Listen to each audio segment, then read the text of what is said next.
Effects of concurrent training on 1RM and VO2 in adults, systematic review with meta-analysis. Donc on se retrouve aujourd'hui pour une méta-analyse, donc ça c'est assez intéressant, de la littérature scientifique sur, eh bien, encore une fois, l'entraînement, le concurrent training, donc le fait de s'entraîner à la fois en endurance et à la fois en musculation. Est-ce que ça permet d'améliorer sa force maximale?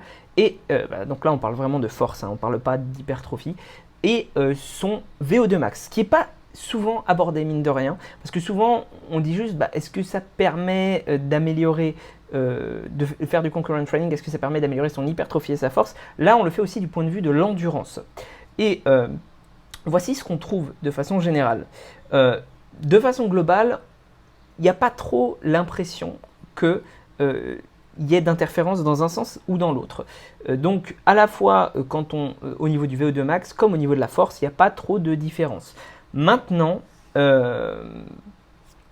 y a un truc qui est important, c'est que le fait de faire a priori du cardio au départ de ta séance pourrait avoir un impact délétère sur ta force, voilà. En tout cas, c'est ce qu'ils disent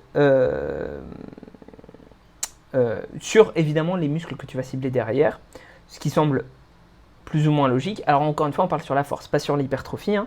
Et bah oui, si tu as moins d'énergie, nécessairement tu vas pouvoir moins développer de force. Bref. Et du coup,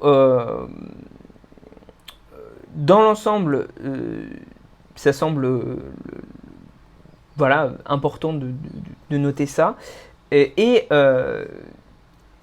en revanche, pour le VO2 max, il n'y a aucun effet d'interférence. Il n'y a aucun effet de planning ou quoi. VO2 max se développe de toute façon. Ce qui est logique quand on voit en fait la littérature scientifique sur les coureurs qui se mettent à faire de l'entraînement type de musculation. C'est-à-dire qu'ils n'ont, enfin de force en particulier, ils n'ont jamais d'effet négatif sur leur VO2 max, sur leur performance. Au contraire, on n'a que des effets positifs. Donc si jamais tu es un coureur et que tu veux vraiment augmenter tes capacités, je te conseille l'entraînement en musculation. Ça ne risque rien de te faire. Évidemment, si tu vas progressivement, hein, on n'est pas des bêtes. Et surtout,